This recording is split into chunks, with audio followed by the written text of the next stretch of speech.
All right, and we are live with another episode of Mentor Minutes, just a chance for you to ask any questions you have about leadership, and we'll take some of the theory and the principles of great leadership and apply them to real world situations that leaders around the world deal with every single day. I'm going to go ahead and get to a question that I received after the last session, and I do want to encourage you, if you're listening to this on a podcast, if you're watching this on the YouTube channel, or if you're just catching this on Facebook a little bit later than I did the live session, please drop down into the comment section, send me a private message through Facebook, send me an email, cm@cameronmorsey.com, and I will get your question on the next episode. And in that vein, I have a question that popped in after yesterday's live session, and it's from Stacy, and it's, how do you get an employee to receive feedback? I have a young lady that's very good at her job, but does not receive feedback and is very defensive. And Stacy's tried a number of different ways to get that feedback across to her employee. The big thing in regards to getting feedback and constructive criticism to employees, there's two principles that I want to hit on. The first thing is you want to be opening up the conversation to not just critical feedback. You want to be opening it up to positive feedback as well. We've all had that boss or seen that boss where if you got called into their office, you knew exactly what was going to happen. You were going to get written up. You were going to get chastised for some sort of mistake. You don't want to be that boss. You want to be the boss where if you get called into the office, hey, it's 50-50 whether you did something really good or really bad. So my first encouragement, Stacy, is to make sure that you are having performance-related discussions with the employee on regards to positive things and successes that they are doing, not just in conjunction with what is going on with something bad, okay? Derij, Rudolph, and Jerry, good to see you all here. Appreciate you guys tuning in. So you want to have those positive feedback discussions. And what I mean is not an attaboy, all right? That's a motivational technique where you give them a pat on the back and, hey, good job. I want you to reference it in exactly the same way that you would negative feedback. So reference what the policy was. Hey, you did a great job in regards to upsells. You know that we want to upsell on every single transaction, and you are upselling on every single transaction, and it is having an effect on your sales in such and such way. So you want your positive feedback to be a mirror image of your negative feedback. That's the first thing. What that does is that opens up the employee to receiving feedback from you because they don't want to be defensive in regards to receiving the positive stuff. They want to accept that. So if you get them used to accepting positive feedback, they are going to be more apt to accepting the negative feedback as well. So that's the first principle. Make sure that your discussions in regards to performance are not just about the negative, they are also about the positive. And like I say, I mean that positive is being a mirror image, referencing the expectation, the results, the follow through, and the importance to the organization of that positive stuff. Gidget, great to see you here as well. The second aspect of getting defensive employees to accept the critical feedback that you are giving them is making sure you are specific and you are timely in regards to it. And I'll have a couple of caveats to that as well. So feedback loses its importance when more time elapses between the incident and the feedback being given, and the specificity, which I'm pretty sure is not a word, but I'll go ahead and use it, decreases. So you want to, when you see something go well, you want to reward it in the instant case because it's real to the employee. And in the case of defensive employees, there's less wiggle room. There's less gray area. It just happened. Everybody saw it. So it's hard for them to run away from that. Again, you want this to be positive. You want this to be negative. Tom Peters has one of the best quotes that I have for everybody out there, and that is celebrate what you want to see more of. So when you see somebody do a great job, have an upsell, go the extra mile to get more orders out the door, whatever it happens to be, reinforce that behavior, reinforce the expectation, why it's important and how they did a good job with it. And that's one of those things that gets through. Now, when you have an employee that continues to kind of dig their heels in and will not accept and continues to defer. Now, Stacy, this is the tough part because I think you've done a number of these things already because you've tried a couple of different tracks. You have to get persistent with it. And what I mean by that is that you start referencing. It may be that you jot down notes. I don't want to say document, but you jot down notes of this behavior so that you can continue to reference it. What you're doing is you're continuing to have the discussion, and you're referencing how they haven't gotten the message the last time you had this discussion with them. You are making it a little bit, and I'm just being real here, you're making it a little bit more painful for the employee, a little bit more embarrassing. So I know we talked about, the example, I know we talked about last week that you needed to upsell on every single order.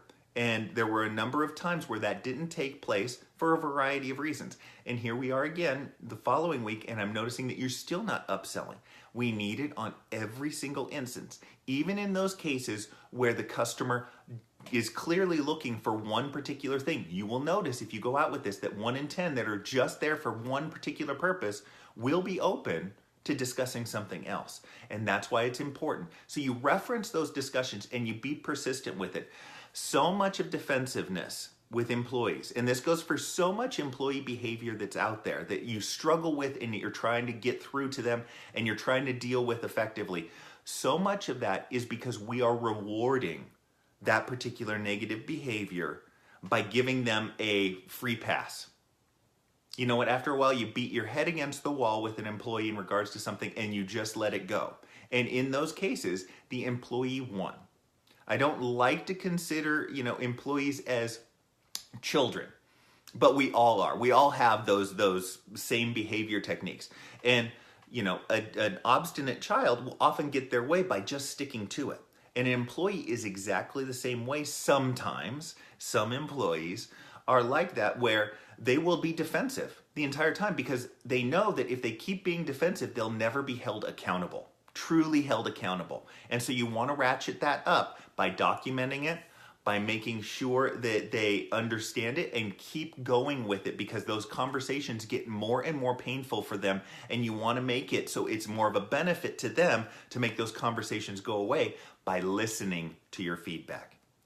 Great question, Stacy, and I appreciate that you popped it onto my last episode so I could get to it in this episode to start us off. Anybody, as we've queued up some people here, if you've got any questions, drop down into the comments section.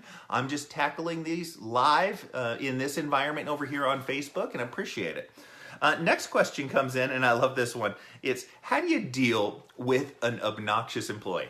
I love this. This is real. You won't see this in many books you buy at Barnes & Noble or off of Amazon in regards to leadership. The first thing that I want to talk about with obnoxious employees is giving you a little bit of perspective. And that perspective is that you will not get along with all of your employees. The bigger your team is, the more employees you're going to have whose personalities just don't mesh with yours. It's not good. It's not bad. It's just the way that it is. So some employees are just going to rub you the wrong way. What I want to make sure that you're doing is you are acknowledging the benefits that they bring. What are their strengths? What are their positive? Yes, they are obnoxious, shall we say, but what do they bring to the table? How do they affect the people around them? How do they bring value to the organization? So get in touch with that first and foremost. Get that perspective. The next thing is I want you to look for those 80-20 pivot points in regards to their behavior. All right, and what I mean by that is, what are the 20% of the obnoxious behaviors that provide 80% of your frustration? What are those things? And I want you to focus on just one to start out with. And I want you to work with the employee on that and make them aware of it. These are behavioral, so it takes time. And your record of success in dealing with people's personalities and behaviors is going to be spotty at best because you are in a work environment. You are not in a clinical psychological environment. But pick one particular item that has an outsized benefit for you and bring it to their attention. Hey, Cameron, I just wanted to let you know that when you spout off loudly every time there's a problem, that it brings everybody else down. What I'd like you to do, and you bring them an alternative, okay? That's the key. I'd like you to bring that to me. When you have a frustration, I want you to pop into my door, and I want you to go ahead and bring it up to me. And so you pick one thing, you address it with the employee, but you give them an alternate behavior Too many times when we address employee behavior like this, we say, you know what, it's not good when you're spouting off negativity all the time. Well, that's great. You've recognized that that's the issue, but you haven't given them any other course of action that they can take. And this will limit some of the behaviors that you can address with the employee. If you can't come up with an alternate behavior, then there's no good in bringing it up. It just brings up more negativity between yourself and the employee. So look for those 80-20 behaviors, those little things that have an outsized impact on your frustration with the employee. Bring it to their attention, provide them with an alternative course of action for that, and then I want you to continue to follow up, okay? Maybe it is every week. And when I say follow up, I want you to look for those times when they do it right and when they do it wrong. This goes back to Stacy's question in regards to getting feedback through to a defensive employee. You want to celebrate what you want to see more of. So when they engage in the correct behavior, I want you to celebrate it right away. I want you to look for those wins. And that's going to positively reinforce that behavior in their mind, and that's going to help them build the better habit. But be persistent with it. Tackle one thing, and then after a month, and I'm not kidding, you're changing behavior here. You're changing personality. That's difficult. So I'm just being real in telling you what to expect as far as the longevity of this. Then after 1 month, then tackle the next behavior that you're dealing with. Okay, next 80-20 thing. And do the same thing. Follow up once a week. Reinforce the positives when they do things right. That's huge in relation to things. Okay? So that's how to kind of get that through and deal with those obnoxious employees. Get some perspective. You're not going to get along with everybody. These are personalities. Hey, we usually don't get along with everybody in our own families. So think about this from a work perspective. You got 10 or 12 people at work. You're not going to get along with them either. But pick your moments, reinforce those moments, and create alternative behaviors to substitute. That's how you go ahead and change those employee behaviors. Liz has our next question, and it's in regards to how do you deal with a narcissistic employee? And I'll talk about this in relation to dealing with a narcissistic employee and with a narcissistic boss, because that's one that pops up a lot as well. Dealing with the narcissistic employee follows similarly to what we talked about with Stacy. You want to be hyper specific and hyper timely wherever possible. If they make a mistake, jump on it right away. Because again, the longer something takes between when the incident occurred and when you talk to the employee about it, the more impact is lessened from that. So be very specific and be very timely. I also want you to try to dance around their ego just a little bit, okay? I want you with a narcissistic employee, and again, this isn't necessarily right or it isn't necessarily wrong, and we wish that they would take their feedback, but we need to come up with strategies for actually dealing with this. And so what you want to do is, if you can dance around their ego, hey, this is a mistake that everybody is making in regards to this particular procedure, and I wanted to bring it to your attention because I just saw that you did it with the Cameron Morsi account. We need to address that. We need to get this squared away, and you need to do it this way for this particular reason. I know you're going to do a great job with it. Thank you. And so you're patting the ego. Hey, you're great in regards to, sales and everything else, and that's fantastic, but I also need you to button up some of these details, and we just saw this particular situation. So be very specific.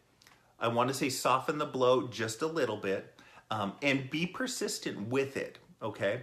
You want to make, and you're balancing the positive and negative, and that's part of that softening that I talked about right there, is boosting their ego because they're narcissistic, and we're just dealing with that right now. All right, we're just trying to get that change in behavior. So talk to them about the positives, talk to them about the negatives on a regular basis, and be very timely with those things, and that's what's going to help you get through.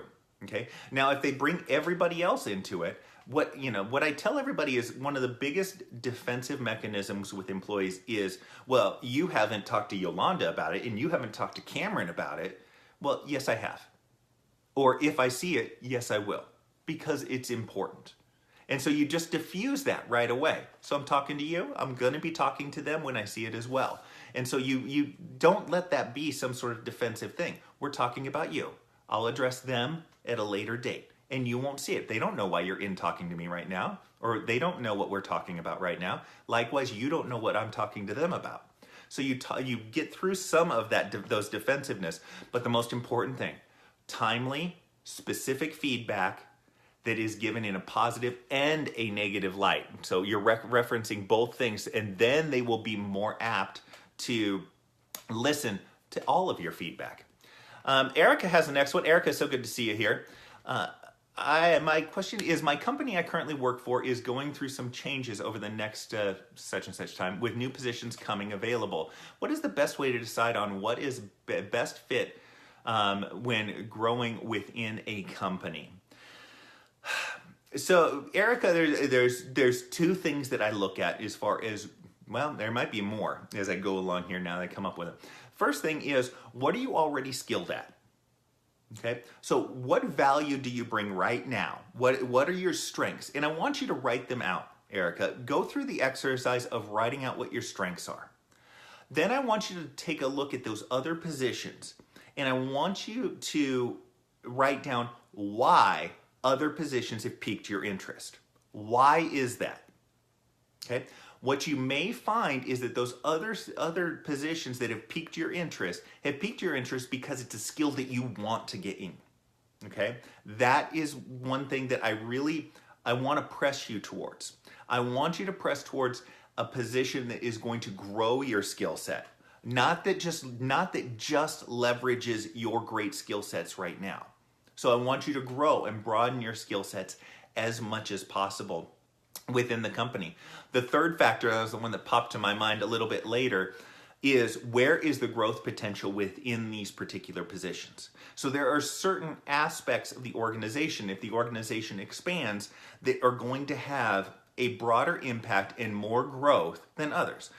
Use the example. They could be opening up a new warehouse and a new online division. All right.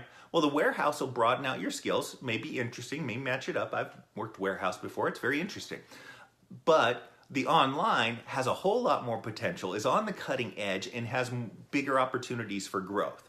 So you want to look at it in the present case and the larger case. So get clear on what your skill sets are right now, Erica, because that's going to help you prep for the interview.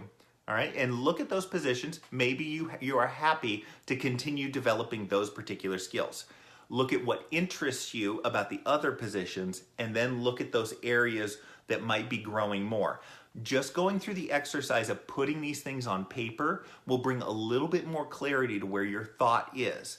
What I would encourage you is that you do choose one to go for.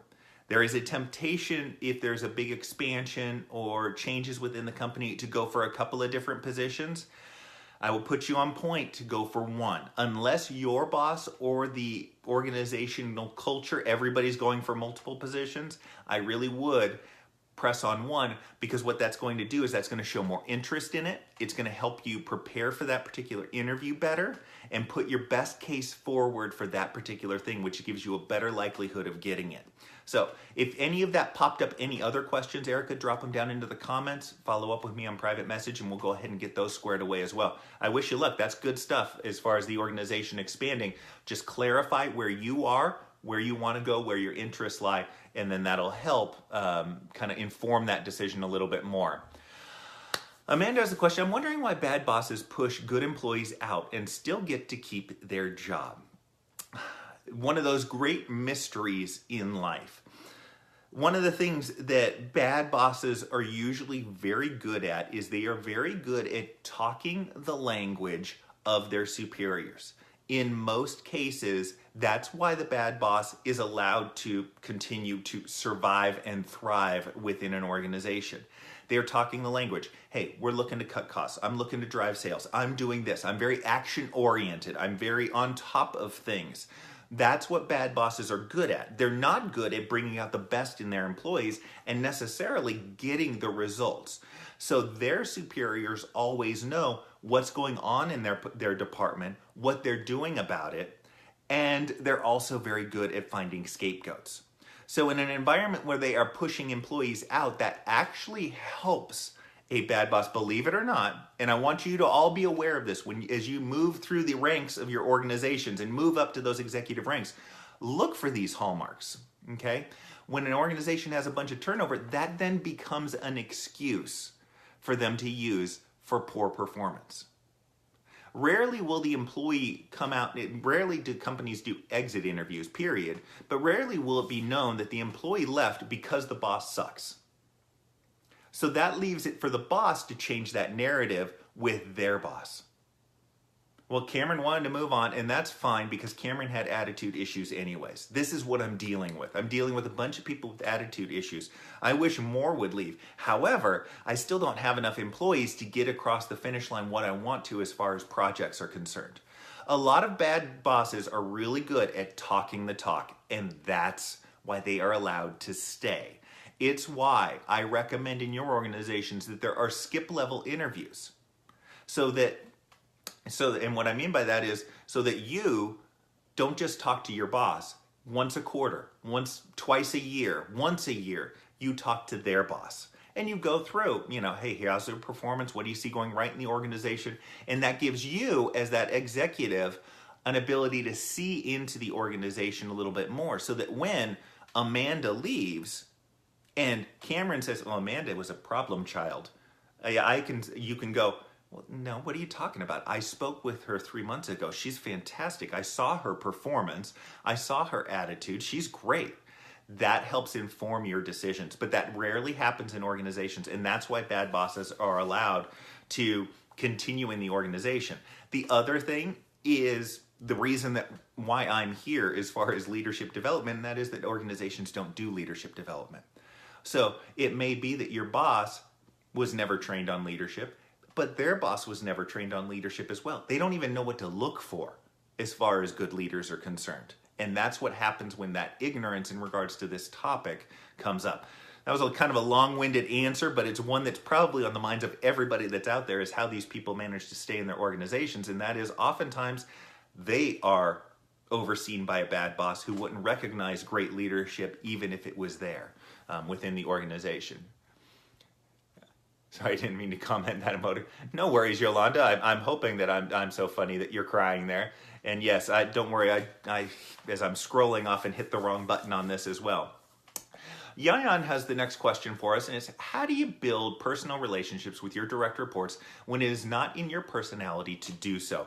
Great question, Yayan. And I do want to encourage everybody who is not necessarily an extrovert that you can step into leadership roles. There's plenty of amazing CEOs of Fortune 500 companies that are not extroverts.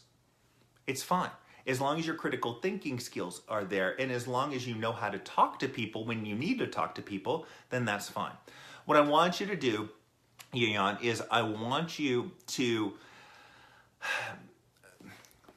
again, I'll come back to those 80-20 things, but I use that term to really isolate those high impact opportunities that you have for speaking to people, okay?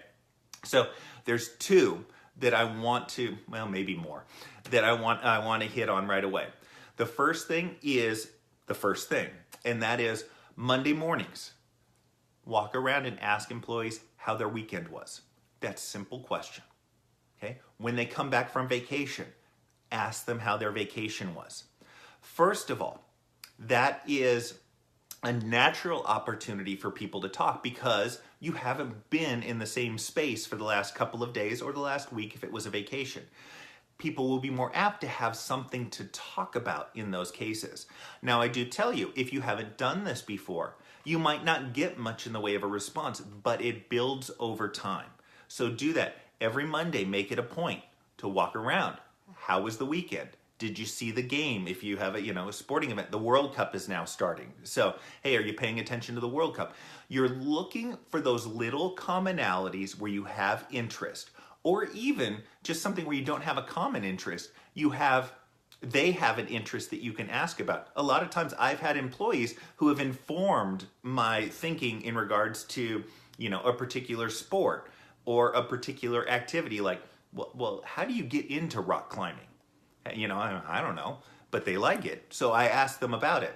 So you find those little things, and those are those triggers that you can use. The other thing that I always recommend in regards to this is find that time for those one-on-one conversations. This is why having weekly or bi-weekly or even monthly one-on-one sessions with all your employees helps. Because what happens is with all one-on-ones, they might take an hour the first time you do it. And then the second time it's a half hour. And then the third time it's 20 minutes. And all of a sudden, after you've done 4 or 5 one-on-ones with the same employee, there isn't as much performance stuff to talk about because you've gotten it all out before and you're just following along with some action steps. And so it's natural then at that point to fill that time with, well, how are things going at home? Oh, you got a puppy last time we talked. How's the puppy coming along? Is potty training going well? Those little things. And what that does is that creates a natural environment and a comfortable environment for you to expand those things. So that's my big advice on that. Start small. You can then move on to checking in on people in the middle of the day or at the end of their day, or checking on them on Friday afternoon. Hey, you got any big plans for the weekend? Those are those natural things.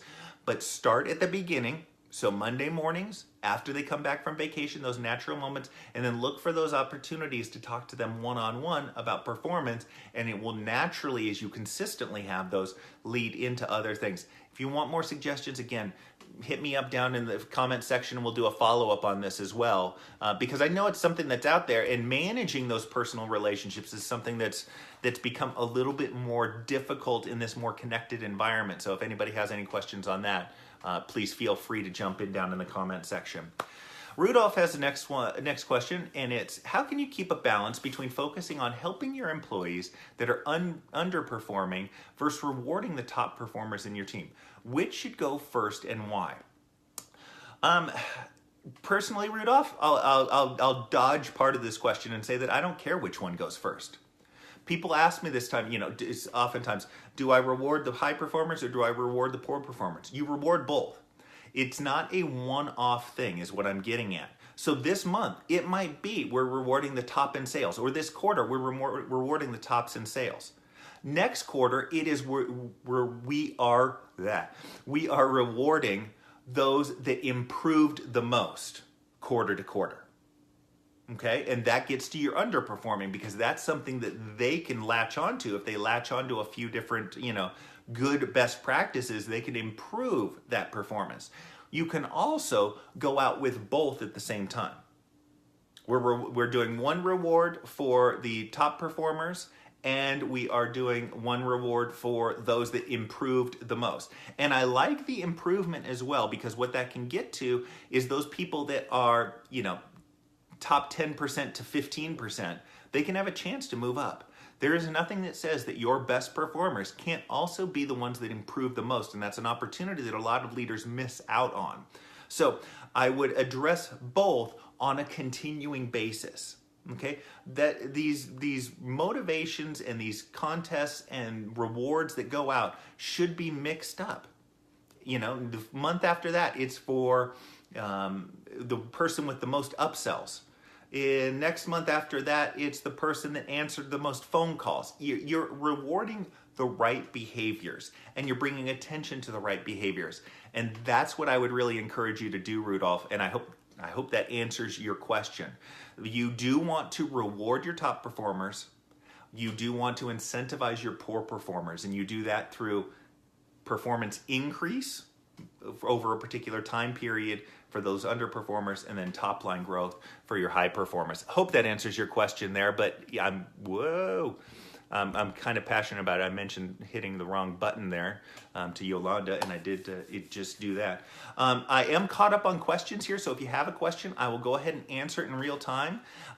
Good. I'm glad that helped you out, Rudolph. I do have one more that I wanted to get to in regards to, or that I received through email, and that is, what is my advice in regards to recruitment?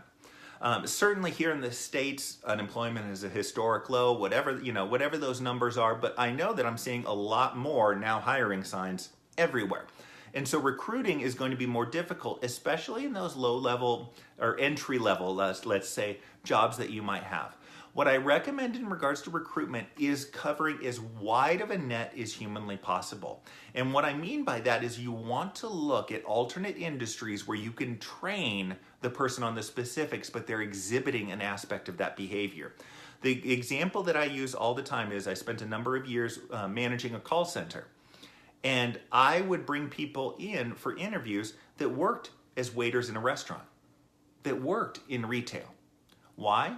They didn't talk on the phone to anybody. They weren't on chat sessions with anybody, but they were talking to customers. And that's the nuts and bolts of it. Look for those tie-ins. Look for reasons to bring people in for an interview, not just to leave people out of an interview. The numbers that I would look at, so you'd put something up on a job board, Career Builder, Monster.com, whatever. And if I was hiring for an entry-level position, I might get 150 resumes. Casting a broad net and finding excuses to bring people in for interviews, I might bring 15 people in, so 1 in every 10. And these are the hard numbers. Now, I might only hire, when I talk about interviews, I might only hire 1 in every 8 or 1 in every 10 interviews that I did. Those are the tough numbers. So when we talk recruitment, you need to cast an insanely wide net to get some of those big numbers. And yes, it's a chore to sift through those resumes. And yes, it's a chore to sit in an interview where 3 minutes in, you know where it's going, unfortunately. But those are the sort of numbers.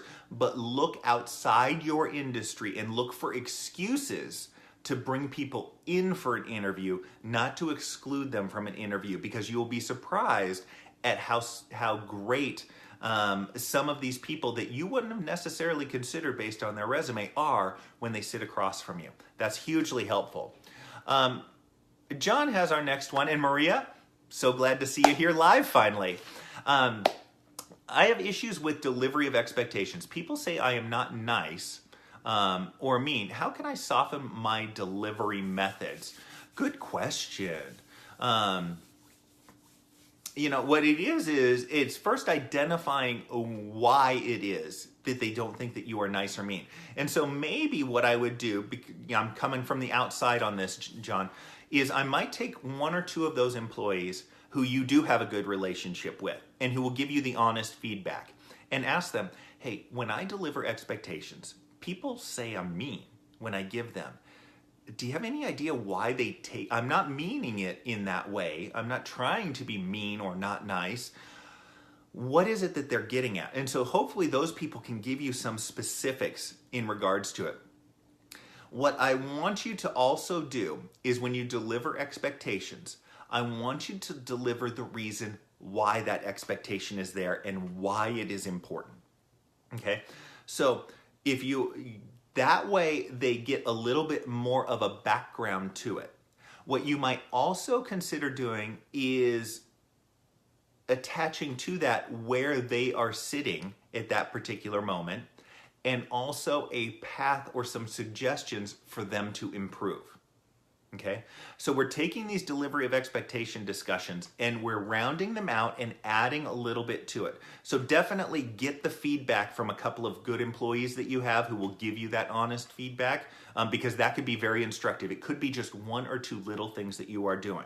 But when we deliver expectations, it's important that you deliver the why behind that expectation. Why is it important that we meet this threshold of orders processed in a particular day? Why is it important that we upsell on every single order that we talk to a customer about? Why is all of that important? This is where your percentage is at right now. And what I would recommend, a couple of things, is for us to work on and us to follow up on is asking on every order or processing this or batching come up with a couple of different suggestions for them to improve. And say, is there anything else? And try to get involved in that process just a little bit more. So what you don't want to do is, hey, delivering expectations is key. And it's one of the big things that I mentioned. The first thing I mentioned in regards to employee accountability is actually making sure that they know what that expectation is so that they can be held accountable to it. So laying out that expectation, but maybe round it out just a little bit more, John, and that might be something that helps it out. a little bit. I love that question. That's great. I like that you're delivering those expectations to people. It's better to be, some of our best bosses were firm but fair. And that's that. If you can get in on that track and be considered in that way, you're probably on track to being a better than average leader for sure. But just delivering those expectations is already getting there. So Yolanda has our question, and it's in a financial institution. I'm in a financial institution and supervise a department of 5 ladies, ranging in age from early 20s to 50. The oldest employee used to be a supervisor in a totally different field. I have a problem with the employee being too loud and boisterous and being too casual with customers. Any advice on how to reel her in and have her understand that she is setting the tone of unprofessional volume and behavior? So I want you, in this case, Yolanda, I want you to get specific. So the next call that you hear or the next interaction that you hear where she is too boisterous or, she is being too casual, I want you to pull her aside and I want you to reference it. Okay? Then the next great interaction you have with her, where she is doing it right, where she is professional, and where she is not too boisterous and loud, go ahead and recognize that. So you're recognizing things in the instant, okay? So the next time it happens, where it's too boisterous, hit that up. And then follow that up with the next time that she does it successfully. And you're bringing attention to the bad behavior and you are rewarding the right behavior. And I want you to look to do that maybe every single day. One of one and one of another. Okay? So you're bringing attention to the bad behavior and you're recognizing the good behavior. Okay? And really reference the reason why with all of this as well. Why is it important that you are professional? Why is it important that the volume is not too loud? And that is something that will help drive the point home and help her to realize that it isn't just her. It isn't just a personality thing. It is something that is important for the operation. So get clear on that why. But every day, one time where she's stepping out of line, shall we say, and one time where she does it right so that you can reinforce it. And that's just the simple 1-2 step that will help you drive that new behavior home where she can be the leader and the example for others in the organization. Glad that helped, John. I'm going to give about 10 more seconds. If you have any questions, drop them into the comment section. I will handle them real time here. Otherwise, I'm going to go through my closing spiel here. I would love to have you sign up for my podcast. You can take these sessions on the road. You don't have to be listening live to them. They are just as good listening to the recording, and you can take it anywhere and listen to them anywhere. I'm a big fan of podcasts. I like listening to them in the car, and you can take these and give your mind just some exercise on putting leadership principles into practice. And of course, anybody who tuned in late, if you have any questions, drop them down into the comments. I will get to them in tomorrow's episode of Mentor Minutes. Yolanda, I'm glad you liked that. John, again, hope that works for you. And for everybody out there, thanks so much, and I will see you all. Oh, John, I am live every single day. I do vary the times just a little bit, depending on my schedule and when I have other sessions and that sort of thing. But every single day, I'm tuning in live. Usually it is in the late mornings Pacific Standard Time or in the early afternoons Pacific Standard Time. Hope to see you here a little bit more. All right, everybody, take care. I will talk to you all tomorrow. Bye-bye.